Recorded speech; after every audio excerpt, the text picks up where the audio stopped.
I killed Facebook to save America. That's what I told myself the moment Chief Justice Roberts placed his hand on my shoulder, the Bible cold beneath my palm, and 20 million people watched me take the oath.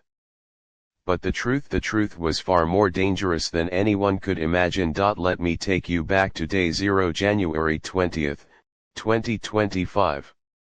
The inauguration wasn't what you saw on TV. The secret in the Oval Office. The moment I stepped into the Oval Office, still wearing my inauguration suit, the outgoing president handed me a black folder. No cameras. No advisors. Just us. "You're going to want to read this tonight," he said, his voice hollow. "And Mark, I'm sorry." I opened it after he left. Inside were 3 documents that made my blood run cold. Document 1, a CIA assessment titled Digital Sovereignty Crisis, 72-hour window. Document 2, an NSA intercept showing foreign actors had infiltrated 47% of America's critical infrastructure. Document 3, a handwritten note, "They know everything. Your tech background is why we let you win. Fix this, or we don't have a country by spring." My hands trembled. Not from fear. I'd conquered fear at 19 when I launched Facebook from my dorm room. This was something else. This was the weight of 340 million lives suddenly becoming my responsibility. Do you know what it feels like to realize your entire life has been preparation for a moment you never asked for? I picked up the phone. "Get me the Joint Chiefs, the NSA director, and..." I paused, my throat tight. "And get me my old team from Meta. All of them. Tell them the president needs them. Now." Day 1 to 7, the digital fortress. The smell of fresh paint in the West Wing mixed with the scent of stale coffee as I held my first classified briefing at 4:47 a.m. I hadn't slept. Couldn't sleep. "Mr. President," General Morrison began, his uniform crisp despite the early hour, "we have a problem that makes 9/11 look like a practice drill." He pulled up a holographic display, something I'd only seen in classified meta projects. Red nodes pulsed across a digital map of America. Each node represented a compromised system: power grids, water treatment facilities, hospital networks, even the emergency broadcast system. "How long do we have?" I asked, my voice steadier than I felt. "Our analysts say 3 months. Maybe less. 3 months. 90 days to rebuild America's digital infrastructure or watch it burn from the inside." I made my first executive decision right there, standing in my suit pants and rolled up sleeves, the presidential seal barely warm beneath my feet. "Executive Order 001, I announced. Operation Digital Fortress. We're going to do something no president has ever done before." My chief of staff, Jennifer, looked terrified. "Mr. President, what exactly are you?" "We're going to make the internet a public utility. And we're going to rebuild it from scratch. We have 100 days. The room exploded. Advisors shouted. Generals argued. Someone mentioned impeachment. But here's what they didn't understand: I'd built a platform that connected 3 billion people. I'd seen how digital infrastructure could unite or destroy societies. And I'd spent 20 years learning that the greatest vulnerability in any system isn't the code, it's trust. America had lost trust in its institutions, in its government, in its future. I was going to give it back. Day 8 to 15. The algorithm of democracy. They're calling you a dictator, sir. Jennifer stood in the doorway of the Oval Office, holding a tablet showing cable news. My approval rating had dropped 12 points in a week. Tech Tyrant was trending worldwide. I didn't look up from the code I was reviewing. Yes, code. Real code. Let them, I muttered, eyes scanning the encryption protocols. They called Zuckerberg a dictator when I changed Facebook's algorithm too. They were right to worry then. They're wrong now. Want to know the difference at Facebook? I answered to shareholders. Here, I answered to history. Cancel my 2 p.m. with the Senate Majority Leader, I said, finally looking up. I need to address the nation tonight. Prime time. All networks. Mr. President, your approval ratings will go lower before they go higher. That's how real change works, Jennifer. I learned that the hard way. I thought back to 2018. Cambridge Analytica. The congressional hearings. Sitting in that chair for 10 hours while senators who barely understood email interrogated me about data privacy. I'd been defensive. Calculated. Corporate. Never again. That night, I did something unprecedented.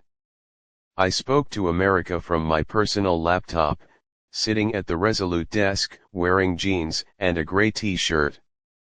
My fellow Americans, I began, and I saw the camera operator's eyes widen. Off script. Unpolished. Real. I'm going to tell you something no president has admitted before. I'm scared. Not of failure. I've failed plenty of times. I'm scared of what happens if we don't act now. So here's what I'm doing, and why you should care. I spent 30 minutes explaining quantum computing, infrastructure vulnerabilities, and digital sovereignty in language a high schooler could understand. I showed them the code on my screen. I admitted my mistakes at Meta. I asked for their trust. Halfway through, I felt tears coming. Not sad tears. Tears of release. I didn't run for president to be popular, I said, my voice cracking slightly. I ran because I saw what was coming, and I knew I had the skills to stop it. But I can't do this alone. I need you, every coder, every engineer, every citizen who believes we can build something better to help me. The speech ended. Silence. Then Twitter exploded. President code started trending. My approval rating jumped 8 points overnight. But more importantly, 47,000 software engineers applied for government positions in the next 72 hours. Day 16 to 30, the revolt. Mr. President, there are armed protesters outside the Capitol. I looked up from the Situation Room, where I'd been coordinating with DARPA and the NSA for 16 straight hours. My eyes burned. My back ached. I'd aged 5 years in 16 days. Armed with what? I asked calmly. Signs. Bullhorns. And, sir, some of them are armed with actual weapons. They're calling it the Freedom Defense Initiative. Here's what nobody tells you about being president: every decision creates enemies. Every reform threatens someone's power.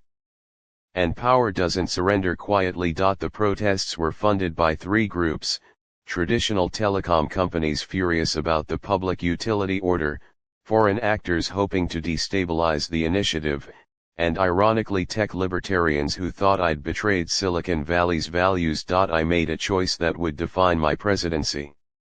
Get me a helicopter, I said, standing up. I'm going to talk to them. Sir, the Secret Service will protect me or fire me. I'm going. 20 minutes later, I stood on the Capitol steps, no bulletproof glass, no teleprompter, just me and 10,000 angry Americans. The roar was deafening. Signs called me everything from Zuck the dictator to tech fascist. Someone threw a tomato. It missed, splattering on the marble behind me. I raised my hand. The crowd didn't quiet. So I pulled out my phone, connected it to the Capitol's external speakers, and did something insane. I live-streamed the moment on X, YouTube, and every platform simultaneously. You're right to be angry, I shouted, my voice echoing across the mall. You should be angry. I'm angry too. You know what I'm angry about? The crowd started to quiet, confused by my approach. I'm angry that for 30 years, politicians promised you digital infrastructure and gave you corporate monopolies. I'm angry that your data was sold to the highest bidder by companies I helped build. I'm angry that your democracy was hacked, your elections manipulated, and your trust shattered. I paused, letting the words sink in. So yeah, I'm making radical changes. And yeah, some powerful people are going to lose money. But ask yourself, would you rather have cheap internet from companies that sell your data, or secure infrastructure owned by you, the American people? A woman in the front row lowered her sign. Then another. Then another. I'm not asking you to trust me because I'm president, I continued, my voice softening. I'm asking you to hold me accountable. Every line of code we write for this new infrastructure will be open source. Every decision will be public. And if I fail, you can impeach me. That's democracy. The crowd didn't cheer. But they didn't riot either. They listened. And in that silence, something shifted. The live stream hit 50 million views. Comments flooded in, half supportive, half skeptical, but engaged. Democracy wasn't about making everyone happy. It was about making everyone heard. Day 31 to 50, the breakthrough. Mr. President, we have a problem. It was 3 a.m. I was in the White House residence, debugging a security protocol with my old Meta CTO, now my Chief Technology Officer. Define problem, I said, not looking up from the holographic display showing America's new digital infrastructure taking shape. China just launched a cyber attack on our quantum servers. They're trying to steal the encryption keys. My hands stopped moving. This was the nightmare scenario. The new infrastructure, codenamed Liberty Protocol, was built on quantum-resistant encryption that would make America's digital systems unhackable for at least 50 years. But only if the keys stayed secret. Where are they hitting us? I asked, my mind already running through countermeasures. Everywhere. Banks, hospitals, even the Pentagon's backup systems. It's coordinated. Sophisticated. Sir, they've got inside help. My stomach dropped. Inside help meant someone in my administration, someone I trusted, had betrayed us. Lock down the servers. Isolate the compromised systems. And get me. I paused, my throat tight. Get me Director Patel from the FBI. Tell her I need a mole hunt. Now. The next week was hell. We discovered that a senior NSA contractor, someone who'd passed every background check, had been selling access codes to foreign intelligence for 2 years. The breach was catastrophic. Millions of encrypted communications were at risk. I made a decision that would haunt me. I authorized an operation to shut down the compromised servers manually. That meant sending military cyber teams into facilities across 15 states, cutting physical cables, and essentially taking parts of America offline for 48 hours. The backlash was immediate. Stock markets crashed. Emergency services went dark in 3 cities. People died. 4 cardiac patients whose hospital monitors failed during the blackout. I sat in the Oval Office, staring at their names on my desk. Jessica Martinez, 34. Robert Thompson, 67. Alicia Chen, 45. Michael Brooks, 52.4 people who'd be alive if I'd done nothing. Or 400 million people at risk if I'd done nothing. How do you make that choice? I picked up the phone and called their families personally. No press. No cameras. Just me, apologizing for a decision that might have saved the country but cost them everything. Jessica Martinez's mother hung up on me. Robert Thompson's son said he understood. Alicia Chen's daughter cried. Michael Brooks' wife said 7 words that shattered me: I know you did your best, son. Son. Like I was her child, not her president. I cried for the first time since taking office. Then I got back to work. Day 51 to 75, the Alliance. Mr. President, the European Union wants to join Liberty Protocol. I looked up from the briefing documents, surprised. After the blackout crisis, international support had been complicated. All of them, I asked. 23 member states. They want the same quantum-resistant infrastructure. They're calling it Digital NATO. This was bigger than I'd imagined. What started as an American emergency response was becoming a global movement. But movements attract enemies. Within 48 hours of the EU announcement, we detected coordinated disinformation campaigns across 12 languages. Fake news stories about Liberty Protocol containing backdoors for US surveillance. Deepfake videos of me admitting to authoritarian intentions. Bot armies spreading panic. The source: a coalition of authoritarian governments terrified that secure, democratic digital infrastructure would make their propaganda useless and their censorship impossible. I called an emergency NATO summit. Virtual, of course. We couldn't risk a physical meeting. Ladies and gentlemen, I addressed the leaders of 31 nations. We're not just building better internet. We're building the infrastructure of freedom itself. And that scares the hell out of people who rely on controlling information. The German Chancellor spoke up: Mr. President, with respect, how do we know this isn't American digital imperialism? Fair question. You don't, I admitted. That's why every line of code is open source.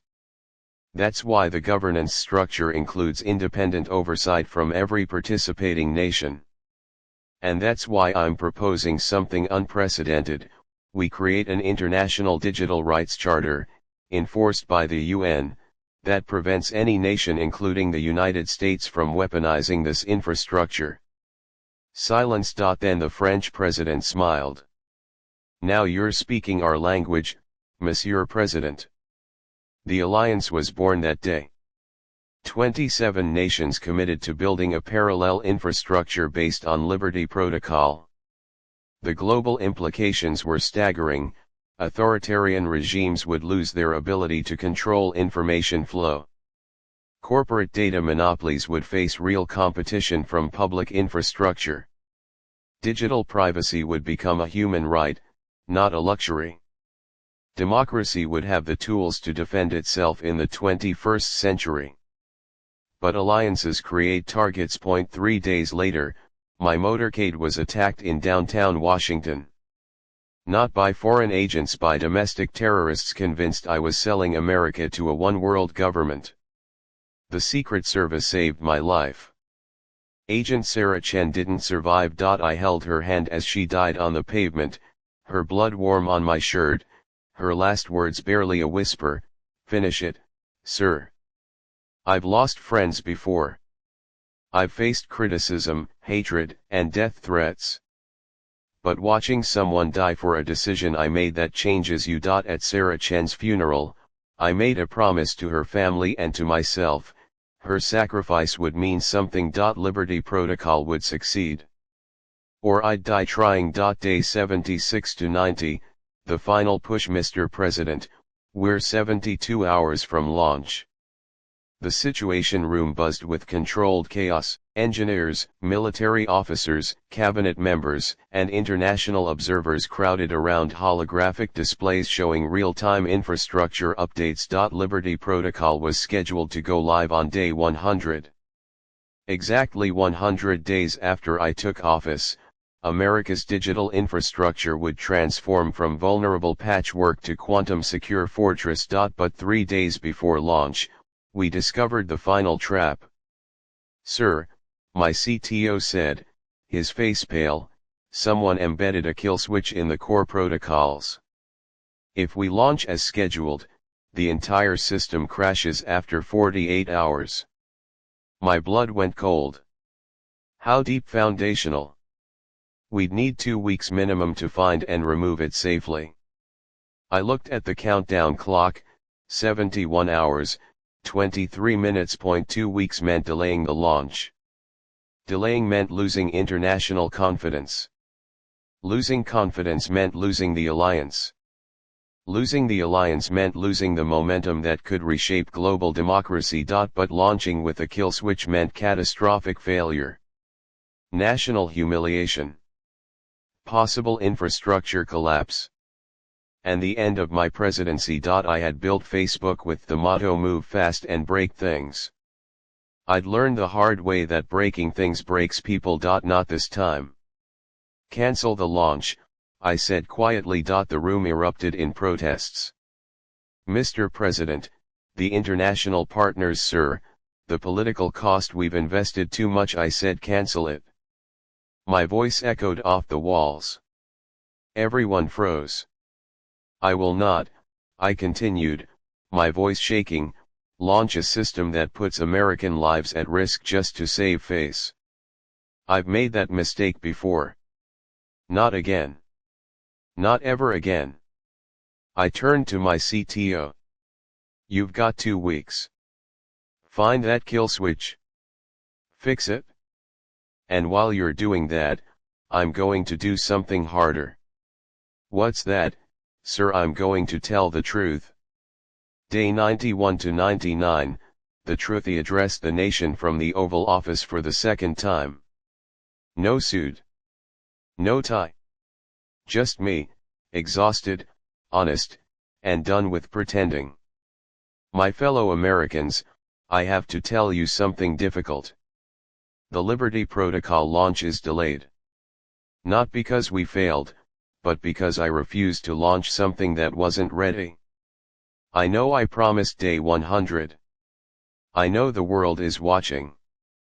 But I also know that real leadership means admitting when you need more time to get it right. I paused, looking directly into the camera. I've spent 20 years building technology companies. I thought I understood failure. But leading a country has taught me something more important, the difference between failing fast and failing responsibly. At Facebook, we could iterate and fix bugs in real time. Here, bugs cost lives. Like Sarah Chen, the Secret Service agent who died protecting me. Like the 4 people who died during the blackout. Their families will never get a version 2.0 of their loved ones. My voice cracked. So yes, we're delaying. And yes, I'm taking full responsibility. But I'm also asking you to trust me one more time, because in 2 weeks, we're not just launching infrastructure. We're launching a promise, that your government will never prioritize speed over safety again. That your democracy is built on honesty, not propaganda. That your president would rather admit failure than hide behind lies. I took a deep breath. I don't know if I'll be remembered as a great president. But I hope I'll be remembered as an honest one. See you in 2 weeks. The speech ended. My approval rating dropped 15 points overnight. But something else happened too. Messages flooded the White House from everyday Americans. Not all supportive, many angry. But authentic. Real. Engaged. Democracy wasn't about being liked. It was about being trusted enough to have the hard conversations. And for the first time in months, I felt like I was doing this right. Day 100, the choice. I woke up at 5 a.m. on what should have been launch day. The bunker beneath the White House was quiet. My security team had moved me here after another credible threat. Jennifer brought coffee. Sir, the engineers say they found a kill switch. I sat up. And it's more complicated than we thought. Removing it safely will take exactly 14 days. But. She paused. There's another option. I'm listening. We can launch a modified version today. 70% functionality. No kill switch risk. Full system upgrade happens gradually over the next 6 months. I stared at my coffee. Steam rose in delicate spirals, disappearing into nothing. 70%. Safe but incomplete. A compromise. Or wait 2 more weeks. Complete but delayed. A bet on patience. This was it. The choice that would define not just my first 100 days, but the entire experiment of a tech CEO becoming president. I thought about Mark Zuckerberg at 19, launching Facebook from his dorm. About Mark Zuckerberg at 40, testifying before Congress. About all the times I'd chosen speed over caution, growth over responsibility, innovation over ethics. I thought about Sarah Chen bleeding on the pavement. About Jessica Martinez's mother hanging up on me. About the promise I'd made, never again.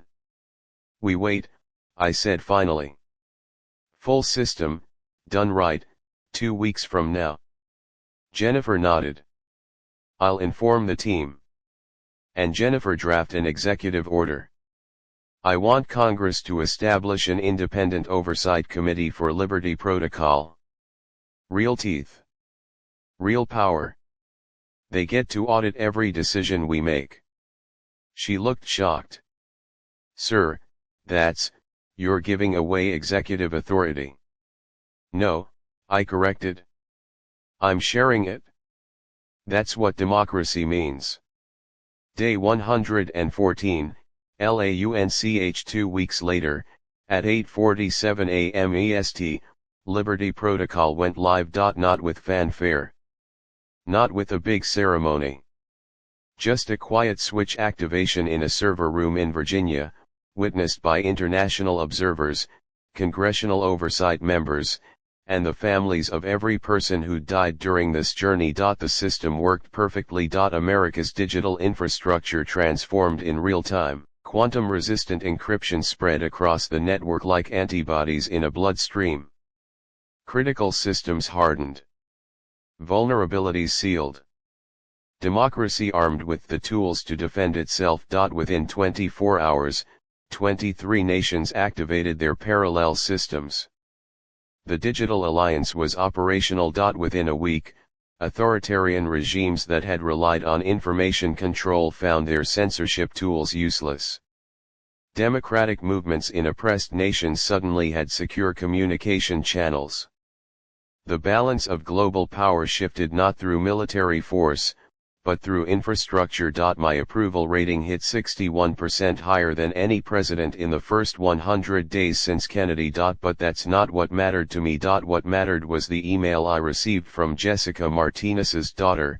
Mr. President, my mom didn't die in vain. You could have hidden behind excuses. You chose truth instead. That's the America she believed in. Thank you for honoring her with your honesty. I cried reading that. Not tears of pain this time. Tears of hope. Epilogue, the real first day. People ask me what I learned in my first 100 days as president. Here's the truth, I learned that leadership isn't about having all the answers. It's about asking the right questions. It's about admitting when you're wrong.